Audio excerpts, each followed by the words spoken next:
రాజస్థాన్ నుంచి కాశ్మీర్కి వెళ్లే రైలు ప్లాట్ఫామ్ మీద సిద్ధంగా ఉంది. ట్రైన్ అంతా జనంతో నిండిపోయింది. అందరూ తమ సీట్లలో కూర్చున్నారు.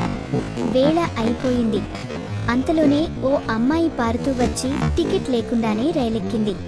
ఆమె చెవుల్లో చెవిపోగులు, చేతిలో కేవలం ఒక చిన్న బ్యాగ్ మాత్రమే ఉంది. ఎవరి దృష్టికి రాకుండా ఓ మూల సీటులో కూర్చుంది. రైలు బయలుదేరింది. చీకటి పడుతోంది.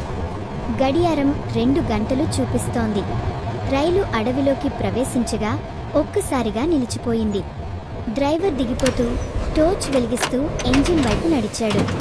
ఎందుకు ఆగిందో, ఏ సమస్య ఉందో తెలుసుకోవాలనే ప్రయత్నం. అయితే అప్పుడే అతని ముందుగా ఒక అమ్మాయి నిలబడి ఉంది. ఆమె రూపం భయంకరం. ముఖం నలుపుగా ఉంది. కళ్ళు తెల్లగా మెరుస్తున్నాయి. పాదాలు నేలకి తాకడం లేదు. తల పక్కకు వంచి అతన్ని గట్టిగా చూస్తోంది.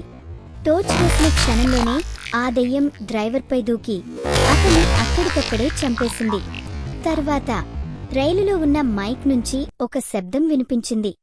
మై డియర్ ఆయటే, ఈరోజే మీ చివరి రోజు. ప్రతి కోచ్లో శబ్దం మారిమారి రావడం మొదలైంది.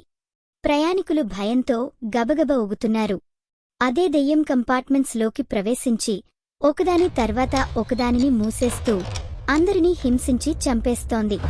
చిన్నపిల్లలు, వృద్ధులు, యువత ఎవ్వరికీ ఉపశమనం లేదు. కాని చివరి బోగిలో మాత్రం ఒక వ్యక్తిని చంపకుండా ఆగింది. అతడు ఆమె గతంలో ప్రేమించినవాడు. కాని అతడు ఆమెను మోసం చేసి మానసికంగా వేధించి చివరికి అదే రైలులో ఆమెను కిందికి తోసేసి చంపాడు. ఆ అమ్మాయి ఆ వేధింపును తట్టుకోలేక చావును ఎంచుకుంది. ఆమె ఆత్మశాపంగా మారి ప్రతి సంవత్సరం అదే రైలు, అదే సమయం, అదే అడవి ప్రాంతంలో తిరిగి వచ్చేది. ఈసారి ఆ దెయ్యం తను చనిపోయిన రైలే ఎక్కింది. ప్రతి బోగిలోని ప్రయాణికులను చంపిన తర్వాత చివర్లో ఉన్న తన ప్రేమికుడిని ఓ అరగంట పాటు భయపెట్టి చివరికి ఊపిరి పీల్చనివ్వకుండా చంపేసింది. చివరికి ఆ రైలు ఓ ఖాళీ రైలులాగా కాశ్మీర్ వరకు చేరింది. కాని అందులో ఒక్క జీవి కూడా లేడని రిపోర్ట్ ఇచ్చారు. ట్రైన్ డిపార్ట్మెంట్ షాక్ అయి రైల్ 912ను శాశ్వతంగా రద్దు చేసేశారు. ఇన్ తెలుగు. ఇలాంటి హారర్ కథలు మీ గుండెను బాగబట్టి ఉంచుతున్నాయా? అయితే వెంటనే సబ్స్క్రైబ్ చేయండి.